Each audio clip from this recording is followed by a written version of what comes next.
Well, I'm doing an experiment. I don't know how well it's going to work. Anyway, this is a report on the fall Flint Ridge 2015 Knapping, to which I had never been before. And I decided on a Sunday beforehand that I was going to leave on Monday and go there, and I didn't get back till the following Thursday. So I went like 10 days to a 3 day event. And some of that time is lost in the fog, but I'll try and remember some stuff and tell you at the end. And I'm not particularly funny, but I was going to wait till I was in a funny mood, but then I'm like, well, I don't know when that's going to be. And I wanted to get this done before next year's event. So, anyway, here we're starting out. So, um, just remember this is all free, so it's worth at least what we paid for it. Hi, y'all. This is Fort Payne Church when I got to Tennessee. And this is actually the second day, so I don't feel like telling you about the first day because it was a disaster. And look, I ran into Santa Claus at a eating place and had lunch with him, and that was also in Tennessee. And but I finally got to Ohio, and oh look, you can tell when you get to Ohio, and there's you're at the right place because there's all this Flint Ridge chert and the cut bank alongside the road. Actually, Flint Ridge, Cal Chalcedony. Look, here's the sign for Flint Ridge, and it's a real quarry and got all kinds of ancient historical value, and it's really cool. But I really kind of wanted to get there early so that I could get some of this Roy Miller perfectly heated, wonderful Flint Ridge chert before everybody else got to look at it. But I got off of that to try and get a couple of points from him because I wanted a couple of his points really bad, so I got them. And then after that, that was a mission accomplished. So then I ran to Nether's Farm, and that's like 10 minutes away. And if you don't have Siri and GPS, you ain't gonna find it. But anyway, that's the house of Ms. Nethers where you go to sign in. And then you go across the street into the woods, and there's these quarries there and all kinds of places that have been dug, and it's in the woods, so you got shade and everything. But that don't mean that it's easy to dig all this stuff because it's chalcedony and it's cracked up, and when you whack it, it bites you usually.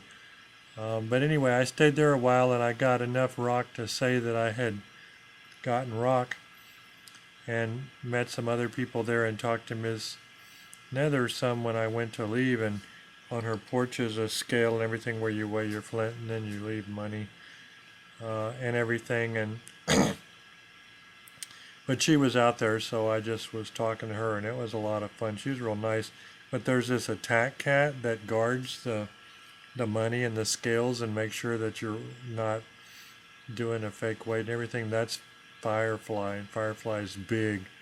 So then I went back to I ate, but then I went back to I ate where Siri told me, but I went back to the nap in, and by that time, man, everybody was on that Flint from Roy.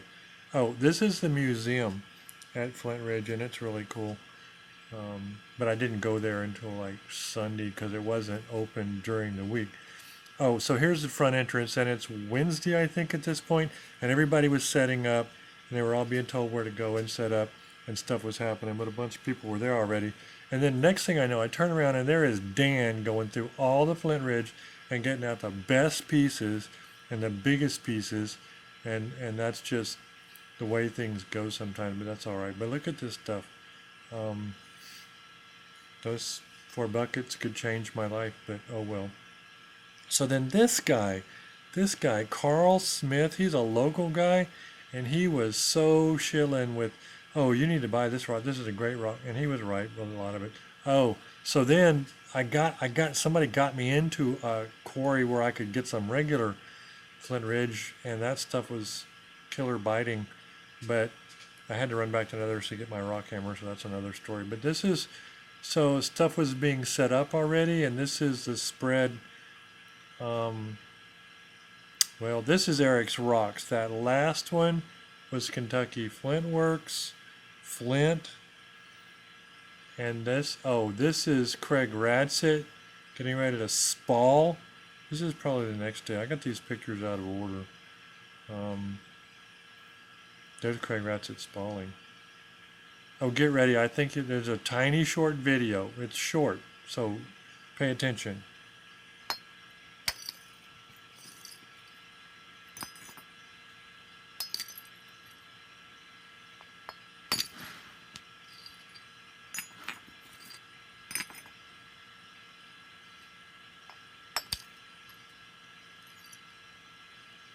Okay, so I don't know if that worked right, so I'm gonna stop this and check to see if it's working right, and then I'll do some more.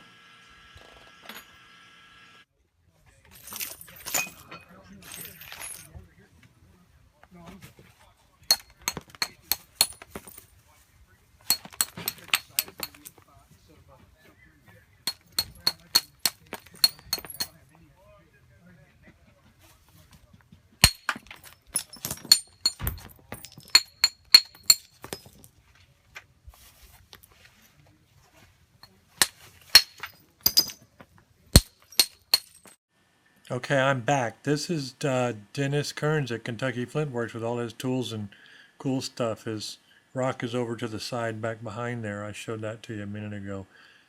This is Ed Mosier's setup. Got lots and lots of points on display from other people and then stuff he's made. And he had a little napping area over to the right that was neat. Here's some of the stuff that was on his table. And so that was all cool. And then here's Dan again looking at the vast quantities of mookaite that were present for sale and purchase. Look, here's Upper Mercer flint, and you better believe I got some of this because I don't think I'd ever seen it before. And it looks cool. Haven't hit any yet. Look. Look at all this Flint Ridge. This is enough of a reason to have driven 18 hours. This I think was Ernie Raber stuff, but I didn't meet him. But cool Ohio type stuff. Here's a sleeping quarters that was cool. Here's more rock. There was rock everywhere. I have no idea how many rock sellers were there, but it was beaucoup. This is even more rock. This is alongside my favorite. Okay, now get ready for this next picture. This drives me nuts. Look, flintnappingtools.com. This is my idea of a party. Look. I almost fell over when I saw this stuff. I love this stuff. These are good tools. I buy everything from them, except when they're sold out. This is Jake Webster and friend. Jake was real cool and interesting to nap with. He had Alan Day and Kevin from Kentucky napping with him, and they're people who have watched some of my stuff on YouTube. That's a hornstone preform that I made. There's Kevin and Alan. Kevin on the left, and they were real nice and fun to talk to. I wish I could have spent more time with him. I really felt bad. Oh, this is Mike Wilson. He's local. Look, he's got a Flint Ridge arrowhead tattoo and napper on his arm. This guy's name was Woody, and he was pranking around with somebody's sword like he had gotten stuck with it. This is some of Woody's stuff that he made that he had on display. I don't know what to say about his stuff. There's some more of his stuff.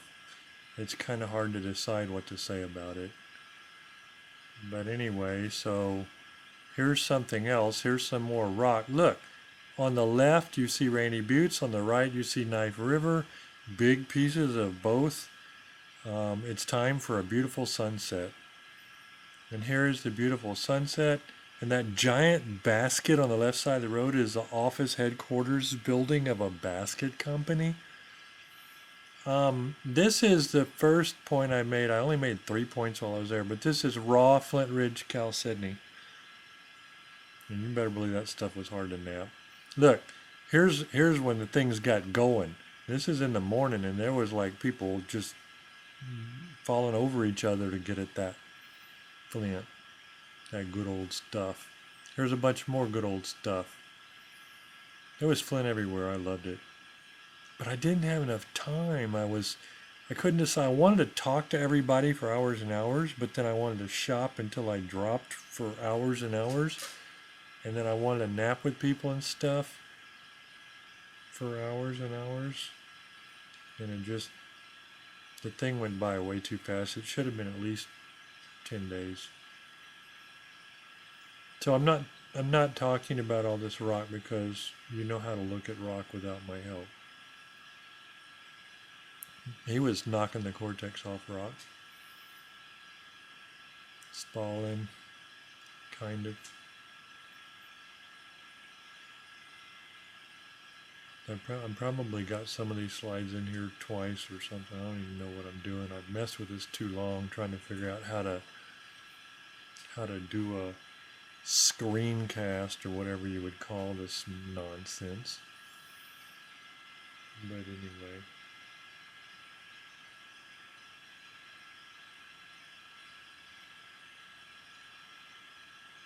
I think I'm gonna have to quit and start over in a little while because my wife just made this signal to me like it's time to go eat.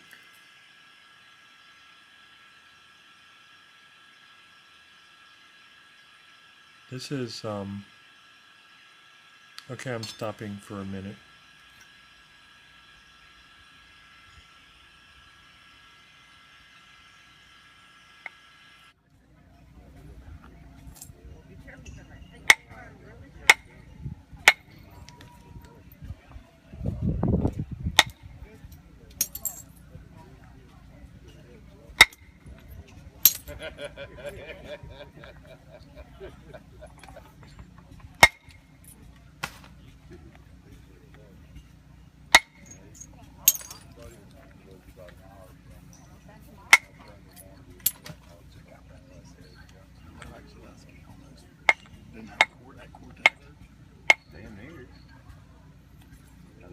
Spot. Yeah, kind of it's all the stuff over there in their area. Oh, This really? area, yeah. Like English flint? It's Danish. It's Danish. It's from Denmark. Ah. Farmers Got a piece of pay 'em to horn get out stone? of the field for 'em. Yeah. Damn, I grew that's up in everywhere, he said. Indiana, right where Oh, that's yeah. from. So I wanted him to make more out of hornstone. Well, what was wrong with the ridge that was already there? It was wrong angle. The platform was the wrong angle at the top. Oh, okay. So he's setting it up so he can. Okay. You're just looking to keep it under 90 degrees. Yeah.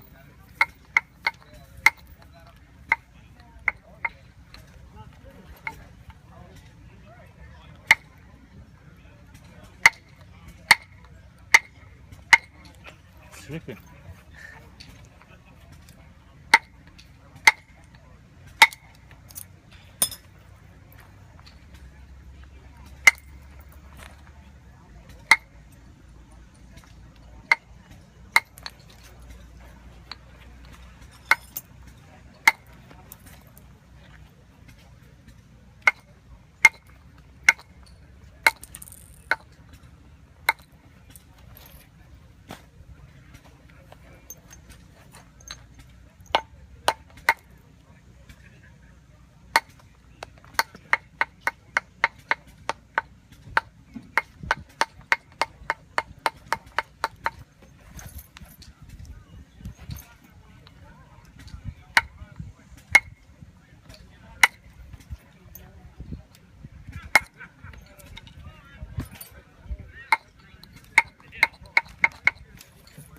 Yeah, I got a bunch of scores and stuff at the house. You stop by, when you're coming through, you just need to come look at it. I got a bunch of European stuff. Yeah.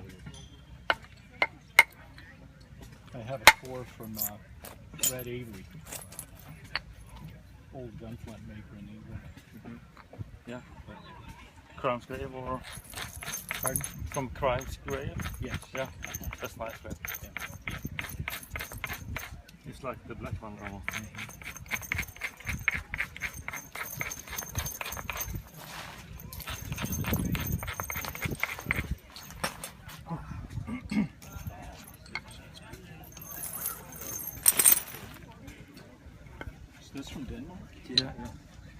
Same as this actually. It could be black in one side and that in another side. Okay. Same piece, yeah. And where's this found? Falstaff. Oh, really? Yeah. I thought that often had the heavy striping in it. Yeah, yeah.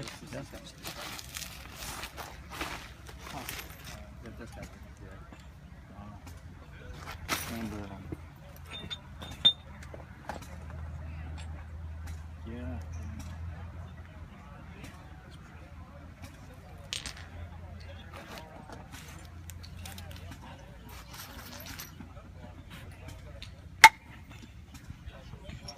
big one. Yeah, it's a nice big one. And this is the same stuff. Yes, Yeah, yeah.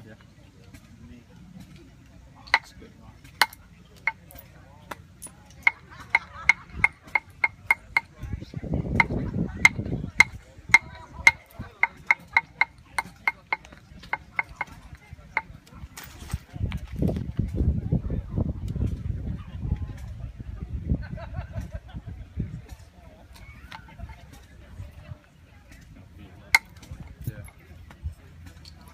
They find those amoebic looking pieces and you get it just right and then that piece will drop off and they make spores like that.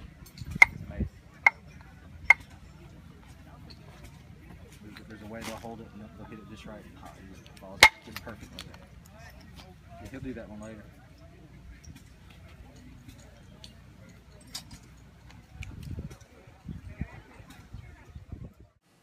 Okay, I'm back. That was Peter Viking, I think, from Sweden, making a blade core.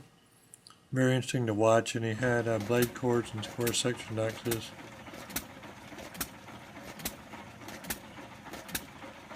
That's the ice cream machine.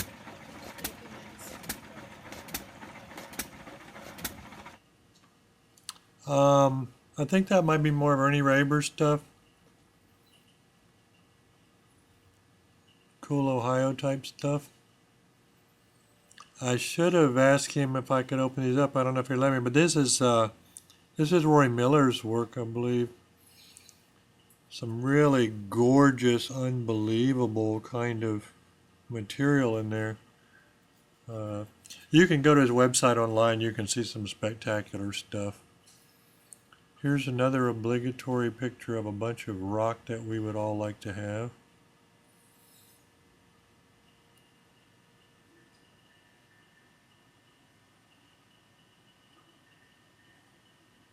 Okay, what's going on here?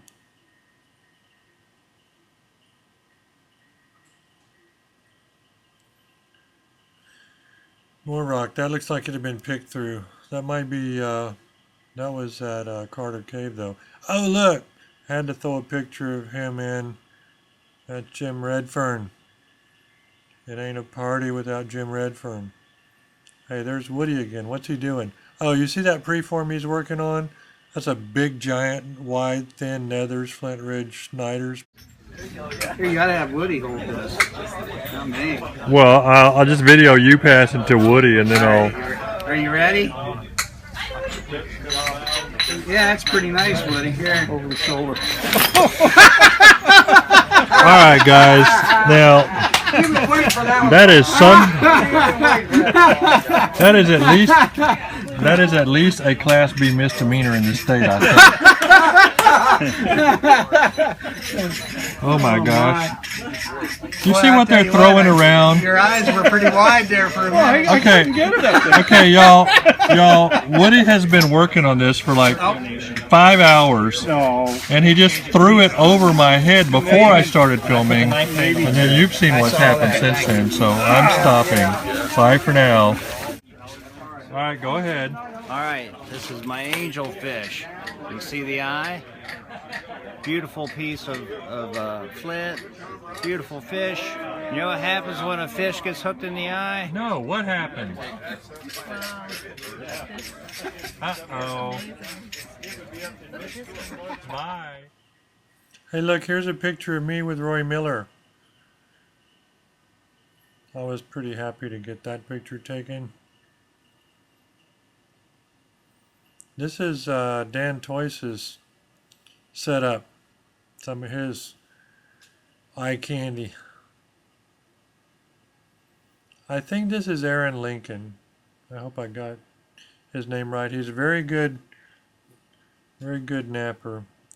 I think he worked a lot with Mike Cook and learning how to do stuff. This is Mike Cook's stuff, and I was glad to get to meet Mike because I had seen his stuff online for several years, and he is extremely meticulous in the execution of what he's doing. He even makes small jewelry items out of fine opal. Just very high quality work. Looks a whole lot more impressive in person even than it does in pictures. Pictures, you can't do it justice. That's a big woody, ginormous piece of Knife River Hopewell point. This is Hunter and his dad Danny from Kentucky, and I was talking to them about napping some. I really enjoyed spending time with them. I put this in here to show how the crowd gathered around Woody's stuff and was looking at all his stuff, and it just, everybody wanted to see it. Everybody wanted to know what things were made out of and look at the stuff. Lots of fun. This is a Brazilian agate piece he had that I just held up to the light and took pictures of for fun. This is a dance blade he posted online recently on Airheadology, made out of Niobrara jasper, and it's a rare rock, but it's a rare execution of the rock too. It's really well done. This is a featherweight 13.5 to 1 miniature kind of Sweetwater biface sort of thing, and you can see when he lets go of it, it just floats up into the air. It was ridiculous how light it was, and gravity didn't even affect it. So you kind of had a lot. So I chose that. I figured this was pretty much an even match because he may have skill, but I have stealth and agility. Check this out. How is this for a Soulburger jig? Have you ever seen one that elaborate? And he was using it to good effect too. Somebody gave him a really special rock of Zaleski flint from some Ohio special flint. This is just something I made. That Cumberland was something Woody made. This was me goofing around. That was my second point, I think. Just threw in some of this stuff to show you there's a lot of stuff there that I didn't take pictures of in quantity. A lot of non-napping type stuff and other primitive art stuff and stuff. Look at this, opalite. There was some pretty exotic material there. So here's what he's setting up to do a fluting.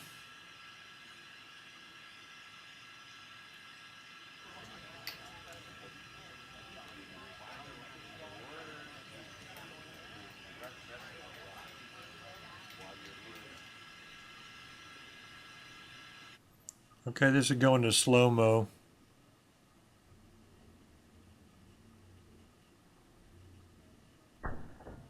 Bam.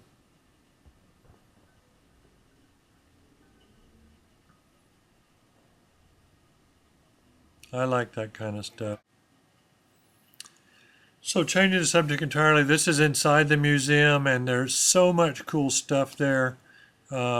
I didn't take pictures of a lot of it. This is they have a gift shop that's very nice. A lot of cool stuff, but this was just showing a rack of books that they had in there. It just is an extremely, well, these are artifacts, it's an extremely well done museum.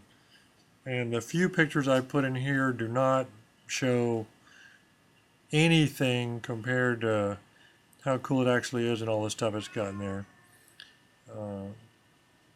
Really well done. I was highly impressed. You need to go see that museum. Oh, Moitzi, come here, baby. Come talk. Come talk, we're talking. And they wanted you to dump your debitage into this front end loader, and then that meant that everybody was going to be searching the bucket for usable material. It's just, I went back, I guess, and took some more pictures of Jake Webster's stuff. He's got a lot of cool stuff. and I took some follow-on. I never could remember what all I'd taken pictures of, and I took some follow-on pictures of some of his stuff at near the end of the nap-in when he was getting ready to pack up. That's a picture of the back of my truck with some rock that I ended up picking up and having. And that's a frame of Woody's stuff that didn't go to Woody's house when he went home. And somehow I got that thing in there again and didn't edit it out. That's that raw Flint Ridge point I made. So at the end of the thing, okay, that preform Woody made, it got lost. It disappeared after the hijinks when we took a break. And we thought that it had gone somewhere else. But, oh, this is some Bowling Green bad lime that I took home to make a point out of. So anyway, I was cleaning up and I found the preform under the back edge of the tarp right by where Woody had been sitting. And so I took the preform on a tour going home. This is in Tennessee at Santa's place. Santa happens to be a napper. I didn't tell you that before. Here is at Fort Donegan and on the Cumberland River at Dover, Tennessee. You want to see one pissed off Tennessee snake? Look at this sucker. Look at him.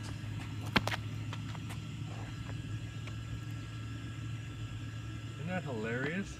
Some kind of rat snake or something. He is not happy with me. Come on, buddy. Bye. That was a new friend I met in Tennessee. This is Tennessee chert. I hunted up on the way home. Stopped several places looking for stuff. That is country cooking from Loretta Lynn's restaurant by the freeway in Hurricane Mills, Tennessee. That's actually, what is that? That's Hurricane Creek on her ranch. I stayed there on the way home. This I stopped by. This is a conservation area at a museum in Arkansas, Parkin Archaeological Museum, where Stone Knife at Paleoplanet works. I don't know why I took another picture of that. Man, I'm not very organized in life. Ah, look, I got home with my Flint Ridge hat and with Woody's preform, and Mutz liked the preform. Here, Mutz is posing with the preform in front of me posing with the preform, wearing my shirt that says, "Not all who wander are lost, adventured waits." That's at Loretta Lynn's ranch. That's a cool, cool place. That's the picture of Mutz. I don't know where that is. That was somewhere in Kentucky where I stayed one night when I was too tired. Hey, there's Santa doing the edge work that needed a little touch up. Just a little touch up needed. And this is back home. This is a cobble of Crowley's Ridge glacial till flint that was given to me at the Parkin Museum. And that's what I made out of at Calf Creek. I kind of got a good sized point out of that. I was proud. This is a piece of the Tennessee material that I picked up. And then a final shot of, I think that was at the Holiday Inn Express in Texarkana, Texas, which is where I crashed last on the trip. Okay, well, I guess I'm recording again. I'm not thrilled with the way that, all that screencast was done, but I don't have the motivation to really become a videographer and a screencaster and all that stuff. I'm really a flint napper, trying to help other flint nappers enjoy their hobby. And I wanted to show you something before I go on. This is something you need to see. Yep. This is a problem.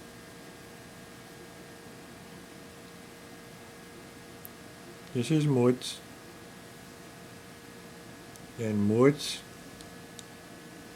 and me get along very well, and he doesn't know he's being filmed or he'd be acting shy. But anyway, he's generally always around me if I'm stationary, and he makes me stationary more than I want to be. So, but I wanted to mention a few things. I didn't do very well. I didn't want to make that video be a million hours long or anything, so I intentionally set the slides to like 10 seconds each and just talked as quick as I could, but I left a lot of stuff out. I actually left for the nap in at 3 in the morning. I couldn't sleep. Got up and was going, and I spent a lot of time getting out of Texas and getting through most of Arkansas, and I ended up getting a light on my dash and stopping at a dealership and spent a little bit of time getting maintenance done that I had forgotten to have done. I was concerned about the warranty. So by that time I ended up not knowing where I was or where I was going to stay, and somebody suggested Loretta Lynn's Ranch, so I went there, and that was good. Had a good time. The next day I got up and I went and met Santa for lunch, and I had known Santa from another nap in a long ways from home. He's a real nice guy. His name's Buddy. And I kept moving north, and by the time I actually got up into Ohio area, I guess I made it to Louisville at like 3, and I thought that was pretty bad, but then I hit Cincinnati at 5 p.m., and that was real bad. They got double-decker freeways there.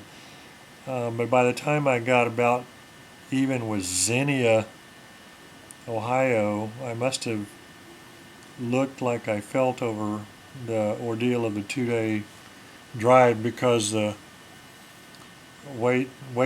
person at the Subway sandwich shop there gave me my sandwich for free. Just took a look at me and said, "No charge." So anyway, but I got to Newark, Ohio, and I got a hotel room, and I stayed there, and got up the next morning and discovered I was in Licking County, Ohio, through which the Licking River runs. And I went to the Licking River, and a bunch of cool hammerstones there, but not any flint. And it was an interesting town, culturally very different from Houston, and that part of the country I hadn't been to in many, many, many years. So it was fun to nose around and look at people and talk to people and see the buildings and surroundings and everything like that. And went down to the nap in, and Roy Miller is a very soft-spoken, very nice, calm, fun to associate with person. Really enjoyed meeting him, really enjoyed meeting Carl and some other people, and saw some people I knew almost as soon as I got there. Dan Toyce was there and was nice to me as always. Mike Wilson, the guy with the big kilt and the tattoo, was real nice. Dan introduced me to a guy named Mike McBride out of Fredericksburg, Texas. A super nice guy. I hope to see him down the road. He was a real nice guy. But it was funny because I just ran into people I knew from nap-ins. I saw Dennis and Paula Leach from Louisiana came up there for their first time ever also. I think they had a good time. There was people from Paleo Planet that knew me that showed up. There was people from Arrowheadology that looked me up. There was people from YouTube that recognized my voice and like, "Hey, are you Freeze Cracked?" Like, "Yeah." Or actually, I told one of them no, and he was hurt when he found out I really was, but I was just kidding. But I ran into Silas Abodude from Paleo Planet. I ran into Pete Davis and Ancient Archer Russ Hill from Paleo Planet. Dennis is on Paleo Planet. I ran into, what were their names? Well, I told you about, there was, I can't remember the Canadian guy's name. If you're out there, I'm sorry, you can comment after this and set me straight on that. There was a very nice guy that napped with us a while from Michigan. It was fun. It was fun, and But more so than any napping I've been to, I felt like I missed too many things. I got to talk to Ed Moreland for about 5 minutes, and he seemed like a really nice guy. There were so many people. Randy Beach was there. Lynn, and I'm trying to remember Lynn's last name, was traveling with Jim Redfern. I've seen him several places. There just was a lot of people that I would have liked to have talked to more, and a lot of things I want to show more. I actually have hundreds of pictures, and I could have made a very, very, very long presentation for you, but chose not to. Anyway, it was a lot of fun, and it was very interesting. Danny and Hunter and Danny's wife and were just really nice, and got to spend quite a bit of what I thought was really good time with them napping. Blitzkrieg from Airheadology was also there, and it's nice to meet you, and it was just fun. So I'm rambling. I ramble enough, and I've given you some thoughts about it, but very, focused on my experience was different from other people. But I'm really glad I went. I knew if I didn't go, the reason I got up and did it is I knew if I didn't that it would bug me for a whole year until next year, and I'd have to try. And it's a long haul, but for me it was very, very worth it. And thanks for watching. Bye for now. Free Spray. I'm really leaving.